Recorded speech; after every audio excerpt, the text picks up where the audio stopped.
What's up guys, it's your boy Boucher. Welcome back to my channel. It's been a while since I've uploaded. I'm sorry about that, as I've been playing the game SAO Fatal Bullet, and my computer can barely run it, so the gameplay that you see in the background shall be others, and their names shall be shouted out in the description down below. But anyway, let's get into this. So, SAO Fatal Bullet, this is a review, as, like I said, couldn't show you. So I decided, why not just review it, even though I'm 2 months kind of late as it came out 2 months ago. So yeah, that's kind of weird. But either way, whatever it's one, it's better to be late than never to do it, and I might as well try it out and see how y'all guys enjoy reviews on this channel, as I want this channel to be more than just let's plays, and might try to add reviews and other stuff.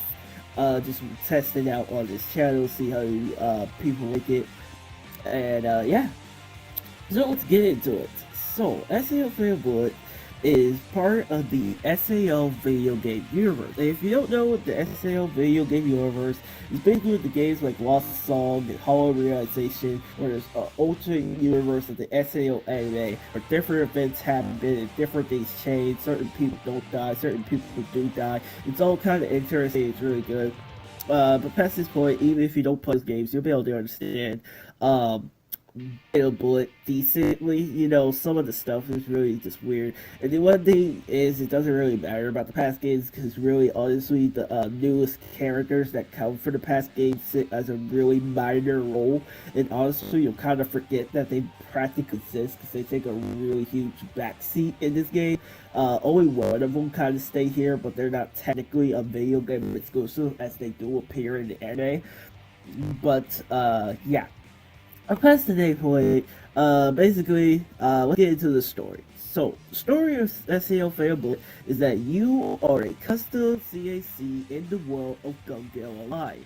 Your bestest friend, I don't know how to say her name, I'm gonna just try without much shit, Kuroha, is one of the better players, but not top players of the game. And basically, she's your childhood best friend, and basically there's a huge update / event that's coming out soon, and basically you have to trade up to get to that event, and within that you get lucky during one of the tournaments and unlock a special very rare AI called the Artemis, which is another CAC AI that basically helps you get onto the ship, because you need it to get on to the ship in the update, which is very interesting, as apparently that's where your Artemis was born. So yeah, that's really just a story without getting into anything crazy, explain anything. Yeah. Also in this game, there are two villains, which is Death Gun, as this takes place during SAA 2, according to the timeline, and a secret mysterious villain. Not gonna reveal him, because that's a real, well, that's already started source to just reveal the gender, but really, but yeah.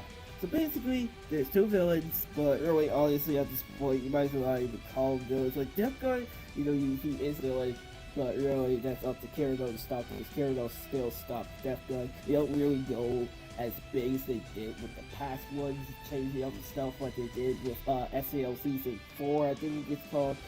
They changed up that a lot, with Yuki and all that.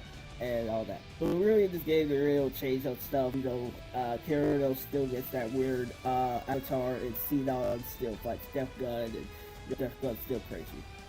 But past this point, the story's alright. It's the job done. I'll talk you to more of that. There's actually 3 endings to the story.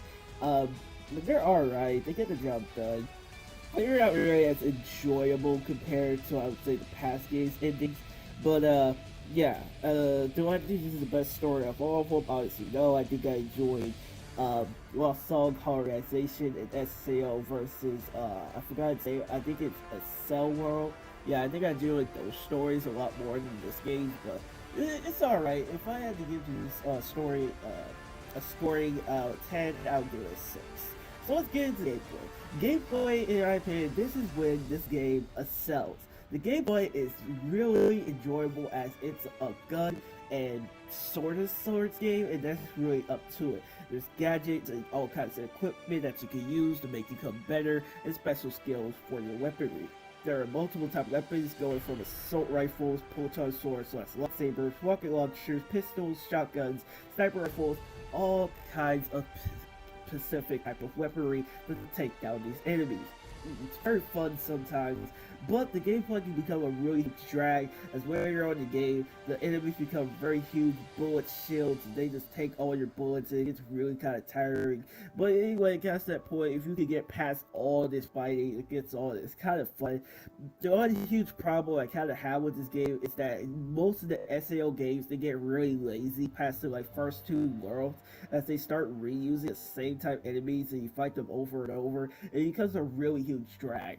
But anyway, honestly, I think out of all the gameplays of all the SEO games, I think I enjoyed this one. The walk-on system was kind of bad for the swords, and it's really weird how they do it. But for the guns, it gets the job done. Aside from a rocket launcher, as a rocket launcher, it might as well not even be a rocket launcher, because it doesn't even act as if it's a rocket launcher, and I don't really like that. But past that point, it seems pretty fun. There's all kinds of cool customization, but there's not really much customization with your guns and all that. There's a lot of customization with your characters, changing their eyes, their hair, and also the colors of your outfits and all that. I really like that, especially with also your RFSs and special stuff. Plus, there's also special banking that you can use with your SSS and more abilities that she or he can do as you can go on within the story and all that. So everything attempted there, the worlds look alright, deserts, jungles, and all that. They at least attempt to do stuff like that.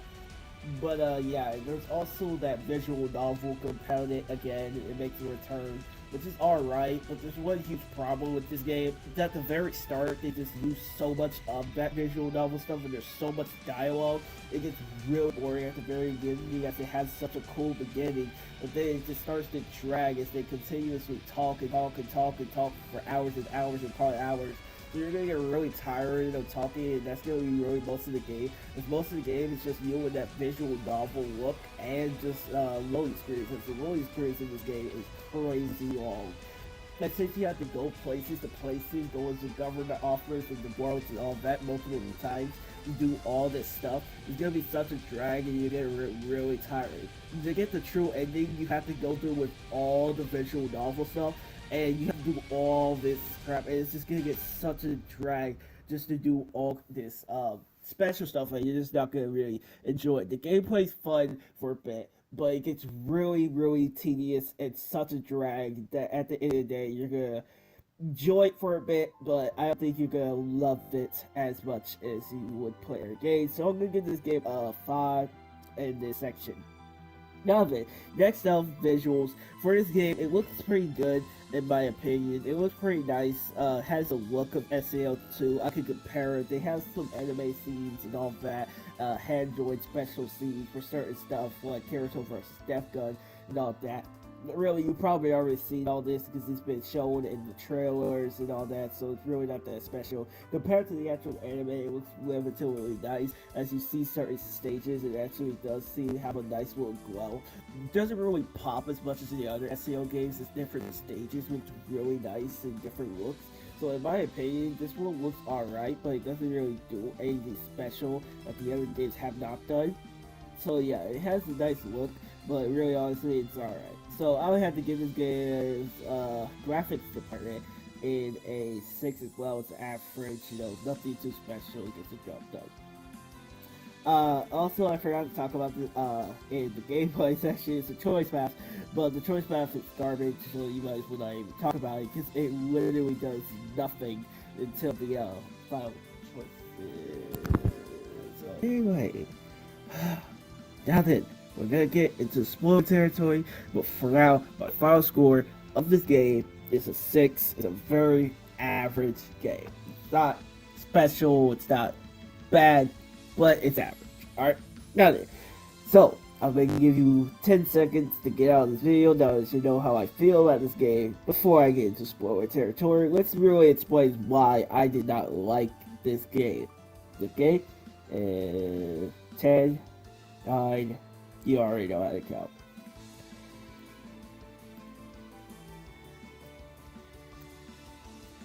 Alright, so you had plenty of time to get out with it when you wanted to. So if you stay here now, you want to spoil what's in the game, where you know that since it's an average, you know what pick you don't see, might as well get spoiled what's in the game. Anyway, the game's been out for 2 months, so most likely you already know all this stuff anyway. It's just in case some people haven't picked up the game. And you know, some people see my review because you know there's a lot of reviews, but not too many like professional people picked up this game. As most reviewers don't really care about anime games, so yeah. Anyway, so let's start about the first thing. Let's get into spoiler territory, straight into this story, and let's talk about the reveal of the second villain.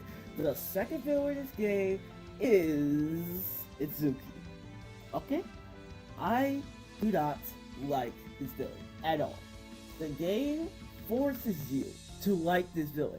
And it's not like, oh, you really like the villain. No, your character is literally forced to care about Izuki. And I do not.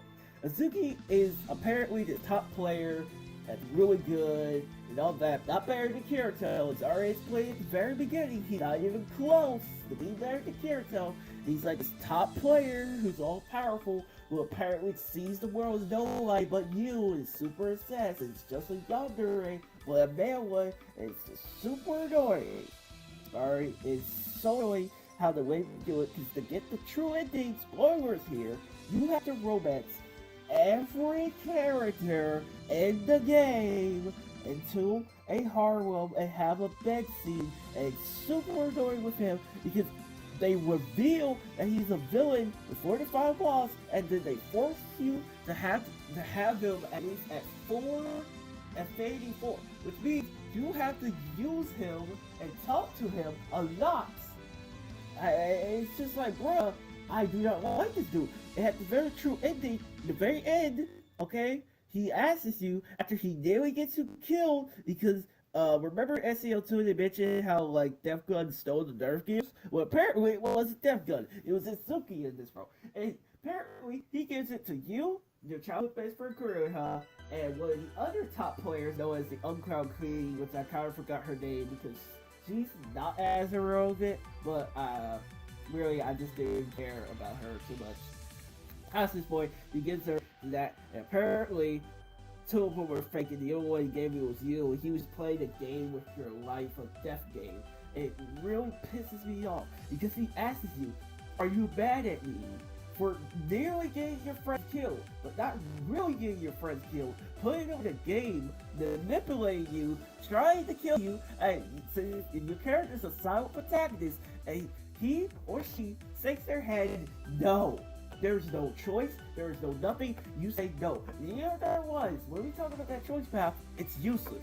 Every single time somebody asks you a question, it's either yes or yes. It's never no and no. Wait, why do you play it like this? It's either yes, yes, no, no, maybe, maybe. No matter what, there's no yes, no, there's no yes, maybe, there's no yes, sarcastic, and yes, alright. No, it's just yes, yes, yes, yes, yes, yes. Literally, in the update, right? You go into the SPC Goku, not the Goku, but that's the other thing, the SPC something, the ship.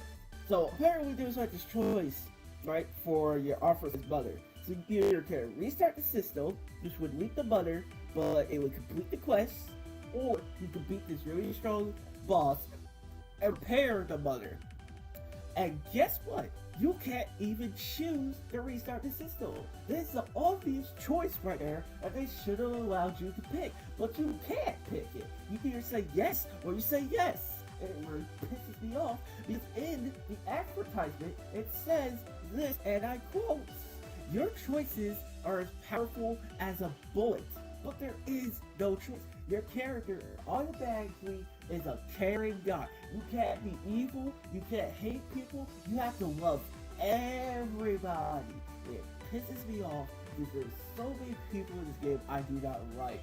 Okay, so like I said, choice path is irrelevant. The story, I swear to God, just pretend the choice path isn't there. Or just pretend it isn't there. Even the game developers know choice path is useless. How you know? You can skip every scene. You can skip every scene. In every other video game where there's choice path, when you skip the scene, it always skips you to the choices. okay? Because the choice is better. They don't want you to just like, oh, well, I don't want to listen to the dialogue, I'm going to force you not to do the choice.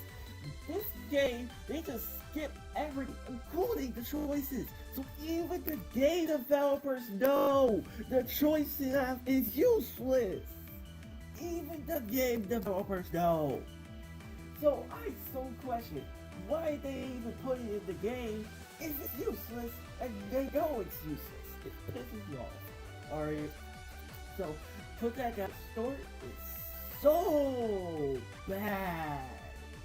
I mean, your child basically everything in this game is based off of love. Because apparently the second you log in, you get the most OP AI. But it's not OP in the game. Apparently it's OP to everybody. Everybody's mad at you. You get this very OP AI that barely anybody server gets. And then you also get this gun called the UFG. Not the BFG like do.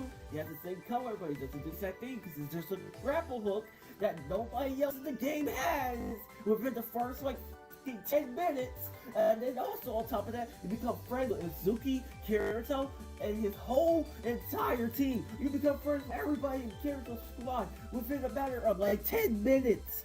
Are you fucking kidding me?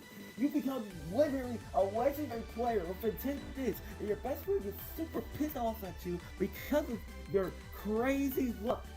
And then she constantly, within the game, is super pissed because then you become the leader of the squadron, which then also the Uncrowned Queen, who's a solo player, works because you are that OP.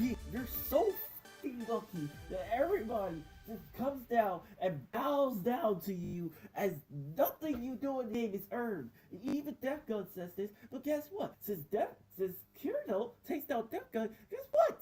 Death Gun doesn't even do anything against you. Yo, the worst thing is, Death Gun doesn't even try to kill you. Because the thing, he doesn't. You meet Death Gun, which is C-Dog's friend, with his spiritual, which is Spiegel.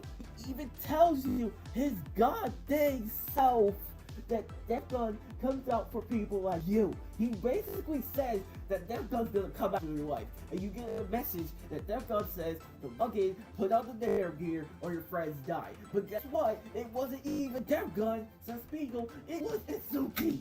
So Death Gun, the guy who kills people who are super lucky, who hates pro players, he doesn't even attempt for your life. And you become the most OP player. You're the one who beats the update at the very beginning. They basically spit on Death Gun's face. Okay, SEO story is already bad as it is, but they basically spit on the villain. They're like, "Puh, you're not even useful. We don't even try." I don't even try. We practically forget that Death Gun exists.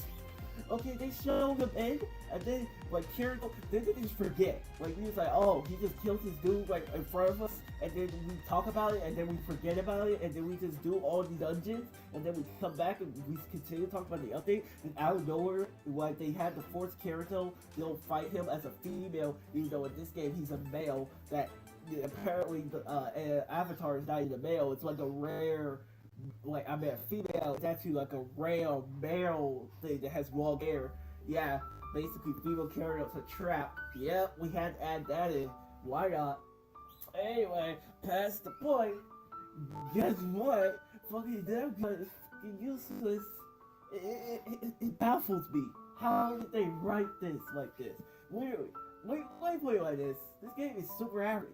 The story is garbage, but the gameplay, it gets the job done. And that's why it's only average. If the gameplay was terrible, I would tell you to not even think about this game. I would never recommend this game. I regret playing this game. But you know the worst thing is? Once you get to the end, since it gives you such a terrible ending, because guess what? You know how everybody got pissed off at the end of SAO1 because they never explained why the villain was so evil? He just says oh, I forgot. They do the exact same thing with Izuki. He doesn't explain anything he does. He doesn't explain not one thing. We don't even get a hint. We don't even get a slight reason. At least the villain in SAO1, I forgot his name, at least says that he wanted to rule people. This dude, he's just like, oh, I love you, player. You're such a cool dude. Yes, please, I love you so much. Love me back. And you're forced to love this man, actually. You are. It really does piss me off because that is terrible writing. Whoever said that you had to be forced to be in love with this crazy male yonder, I forgot what the male version of the yonder is called, he should be fired. And they should be fired. Okay? You really should be fired because that's bad writing. That is terrible writing. I think a 10-year-old could write better than this. To make it where you fall in love with everybody in the cast, and there's not even dialogue about this. Nobody doesn't even say anything. Even Kirito doesn't say anything. In the Kirito mode, you get the true mode, you have to play the Kirito mode, and you have to talk to everybody. And even Kirito does this. He basically cheats on Asuno. He doesn't even actually do it. Like, they basically don't even attempt to do anything with this, because basically with this game you can talk to people, and after you beat all their normal talk, you can take them out on dates. After if you take the right choices in the dates, well, guess what? The only way to get the true ending is to pick the right choices on the dates. Otherwise, you have to redo the dates.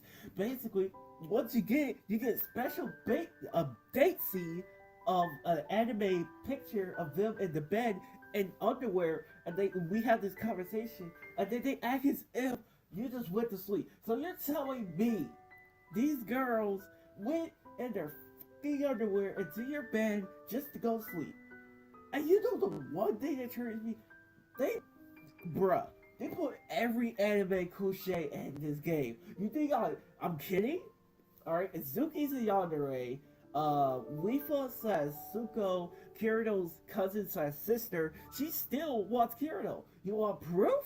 In the Kirito mode, every girl that's in the bedseat, their underwear, and all that is worn like normal. But Lifa's, her strap is literally about to come off. Alright? Literally, Kirito's about to see his own sister's boobs. Okay? Because her strap is not on.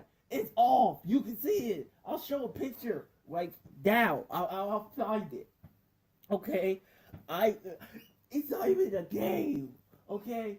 They got lollies in this too. We got the Master Sensei. We got Etchy Seeds. We got the Spring Seeds. We got every anime cliche you can think of in this game, and it's all forced. None of it feels natural. And that's my final straw. So, after getting into this, I would give this a 5. The only reason why I don't give it a 5 because I enjoyed the gameplay. At the end of the day, I enjoyed the gameplay at a decent amount. And all the SEO games, in my opinion, this gameplay is the best. Okay? That is the only reason why I have not given this a lower score. Okay? It's bad. Just bad. But I'm gonna stop ranting, as y'all don't need 100% more ranting. But yeah, that's really just it. So I hope you guys enjoyed this review. I'm sorry about that rant. I'm gonna get out some spider stuff. I'm like an hour before I have to get dressed. But I gotta get dressed soon. But yeah, because I'm gonna be doing some stuff. So I won't be able to pull out a video tomorrow. That's why I'm trying to do 2 videos today. So yeah, so I hope you guys enjoyed. I'm out. Peace.